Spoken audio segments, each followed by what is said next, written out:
live again on a Mars day with the High Priestess Phoenix. I am your spiritual healer, teacher, shaman, seer, oracle, lightworker, starseed, earth angel, mystic, medium, psychic, witch, yogi, guru, messenger of God, child of God, the Lilith reincarnated with another one. I just was kind of very quiet, which usually doesn't happen. I got so much to talk. Let me talk some shit. Well, first off, you interrupted my freaking my Civil War movie. I was watching the Avengers and shit, but I'm like pulled to Instagram to go see Russ. It took 2 minutes. It's like, go check it out, and I'm supposed to speak on it. You know,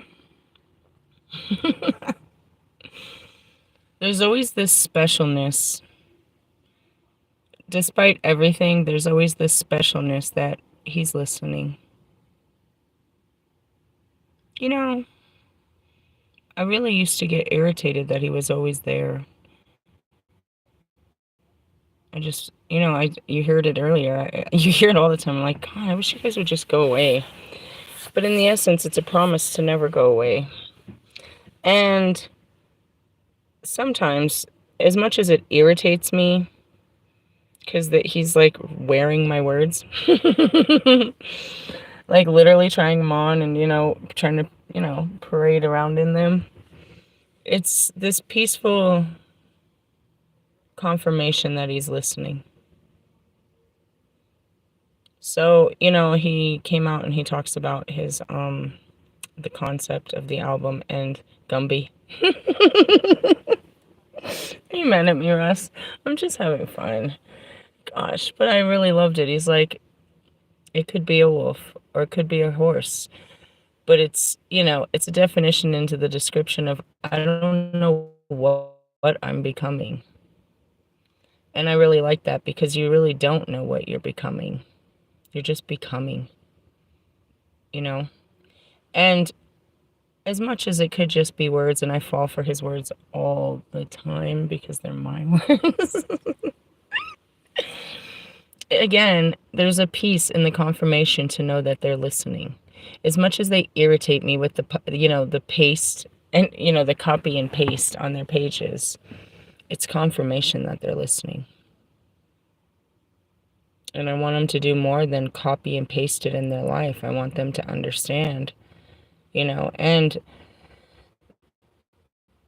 in his description, he describes the journey quite well, or at least the openness to take the journey. And that's all you can ask is, and I told him that, it's like, once you start, you're not going to fail as long as you don't stop. And there's no real destination. It's just discovery. You discover more and more of your capabilities and your feelings and your limitations and your fears and your aspirations and joy. And, without reading it more than one time, that's basically what he describes as, taking this journey. What pissed me off a lot of the time when it came to these guys is they talk about it, but I haven't seen them make the sacrifices that go with it. Be brave. Do what it takes. Don't just talk about it. Do it. Many people in time have talked about it. If there's someone that wants to... I don't have to tell everyone on every level what I am, but ultimately it's like, how do you describe yourself to people? It's quite simplistic, to be honest. I'm the actual definition of Carl Jung's studies. I have taken that trip that Dante spoke of in the freaking Divine Comedy. All levels of it. As Maslow had said, I am a transcendental being. I am fully awoken, capable of leaving my conscious and entering into the subconscious that's connected to the oneness of all things. I can show it on a scientific level, but ultimately, where did this all come? It was a discovery to understand myself. I woke up with no sense of self. No sense of self. I didn't know who I was. I mean, I had programming that made me know I was a mother of 4 and that I had been married and that these people were my family. But when I woke up, none of them were available for me to understand the beginning, middle, and end of this. I just had these, pieces to a puzzle. So it's always trying to discover who I was during these periods of time where I myself was dormant, asleep in that consciousness of sickness. And that's where it all starts. And I try to explain it. And, going back to Bobby, it's like I look him in his face and I'm like, I didn't even know I was sick. It's like, how can you be that crazy and not even know you're crazy? And he looks me dead in my face, and it's so true. It's like crazy people don't know they're crazy. And that's where I joke with you guys. I'm like, when you're crazy, like you clearly are, do you like look up and realize it? And one day I did. One day I faced that there's something severely wrong with me and I have to get to the bottom of it. And the bottom of it was that journey that Carl Jung described. The bottom of it was that journey, you know what I mean, that they detail in such unbelievable words called the dark night of the soul, where when you come to the bottom of it, you come out of it a transcendental being where you have actually elevated through all levels of consciousness, just trying to go in and figure out yours. You find the universe inside there. But it all starts with just an exploration of what the fuck? How come I ain't got no friends? How come I'm such a cunt? How come, you know what I mean? I'm divorced. I don't talk to nobody. How come, you know what I mean? How come? Simple things that led to more things, that led to more. And I start to understand me, or what supposedly made me before I became this. And that's what are you? And that's what it is. It's like I'm completely evolving every week, but I'm also, the way that happens is facing fears and accepting in new realities and perspectives, which are ego deaths. And as I always say, you don't get this way without doing this shit, waking up at 4 o'clock in the morning and doing this shit 5, 6, 7 times a day, where you're just sitting there in your own self, letting, reality hit you over and over, past reality and current reality and the possibilities of future realities. You're sitting in there with it, and an ego death is no more than a higher perspective, meaning you've looked at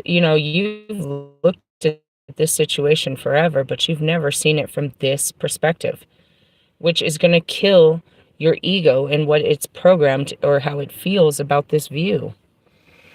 And as you're constantly doing that and you're breaking your ego and you're seeing things in a light, it's just a light, bro.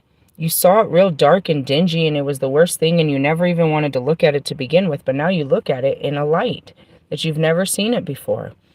And it calls for you to take action in this new light that you see. And in doing that, you're literally changing your reality, your makeup, your everything regularly.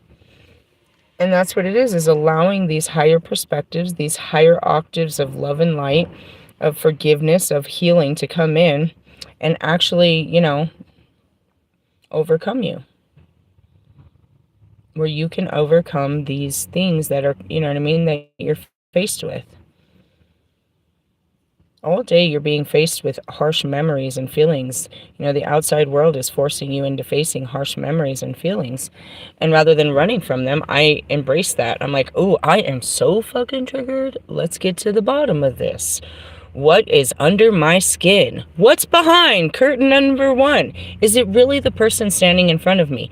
No, this is going to date back till, teen years, early adolescence. It could date back anywhere because it's a subconscious, childhood, or, we call them childhood, but they date any time previous to this time where something affected you. And now this is bringing up a wound called a trigger where you're reactive in your emotions, fight or flight, fight or flight. So we learn how to become aware of the patterns. You can't really reprogram them right away. You just realize I'm triggered. I am pissed off. I am anxious. I am sad. You start to become aware of your feelings. Later, you start to discover what's causing them.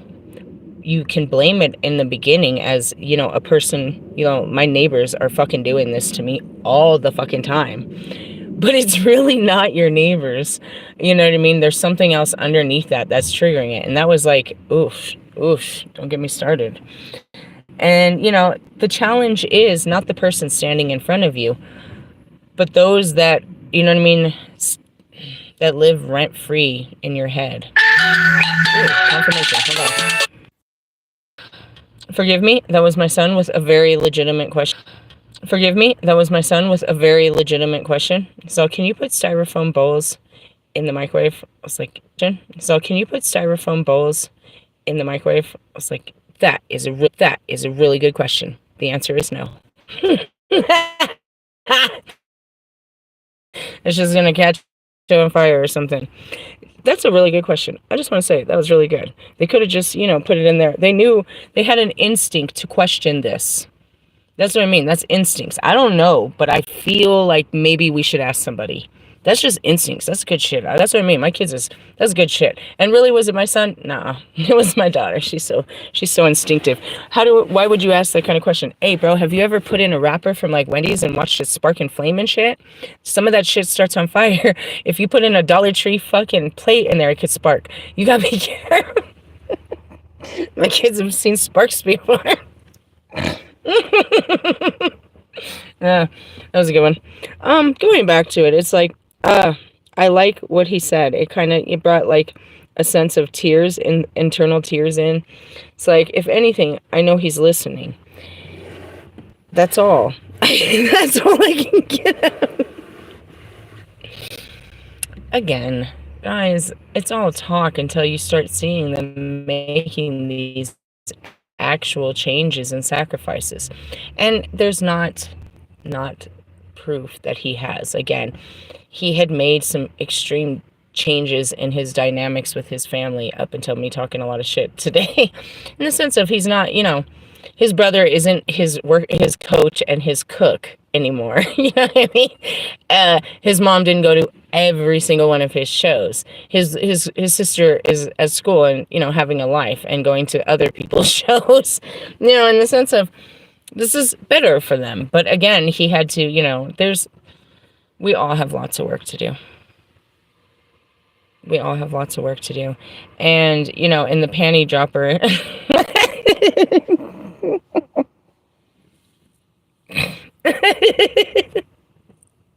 this is going to be the one that makes me fall for you. Who's singing that song? Is this your fucking song again? Fucking Russell. Russell the Brussels sprout. Listen, Russell, listen here. It sounded all good, right? It does. It sounds all good, but like, walk it like you talk it and it'll be all good. Because we started the day off pretty sour about, some other shit. Like, when am I going to be good enough? When you actually just try it, bro. You've been talking about it for a long time, Russ. Come on, just try it on. Just try to be something. Try to get involved. Try to be the words that you wrote. It'll be fun.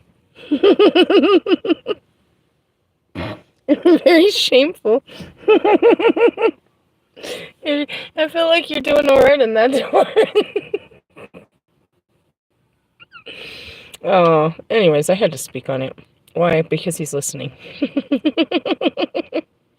They're all listening. I guess.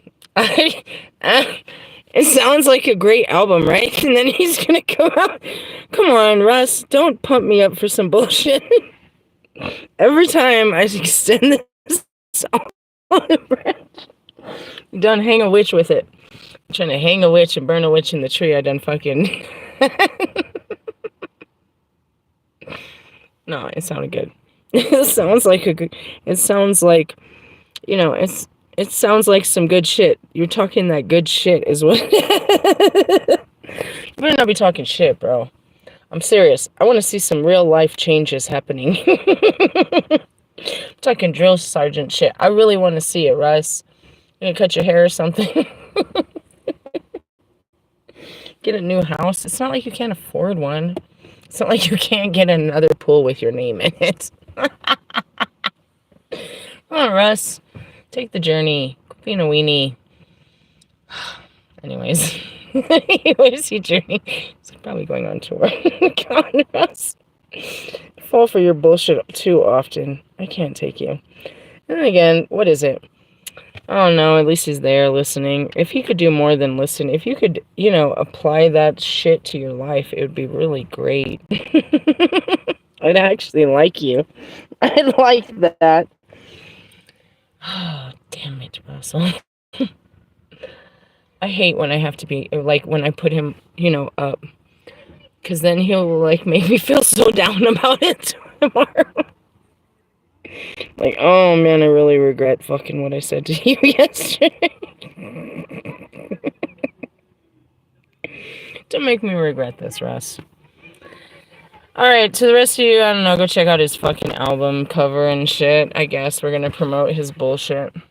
Until I find out it's some bullshit, and then we're gonna burn the motherfucker. Just kidding. Get your torches ready. We're either gonna fucking celebrate or burn this shit down. I'll let you know. I'll give you the signal, okay? It's gonna be Gumby. Jeez, Russ.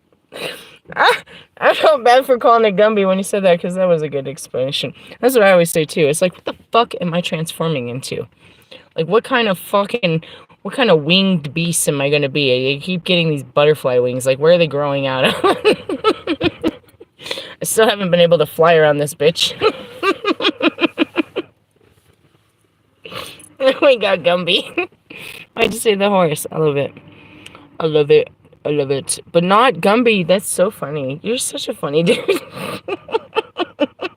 I don't know what I'm becoming. I don't know what you're becoming either. Become something better, and that's all that matters. As long as you take the journey, you just become shit. And then if you don't like it, you become something else. And even if you like it, you still become something else. You have like however more years to become all kinds of greatness, dude. And it's very shameful and fun. I'm gonna try this on for size. That was not my size. This is not a one size fits all. Embrace the journey. It's funny. It really is, though. Haven't you been laughing the whole time? Shit. Alright, I gotta go. I mean, not really, but I'm going to go now. I'm gonna go finish my Marvel movie. It's not like I don't know how it ends. It's marvelous. Alright. Drop your panties then, Russ. Why we gotta wait till summer? Just, you know.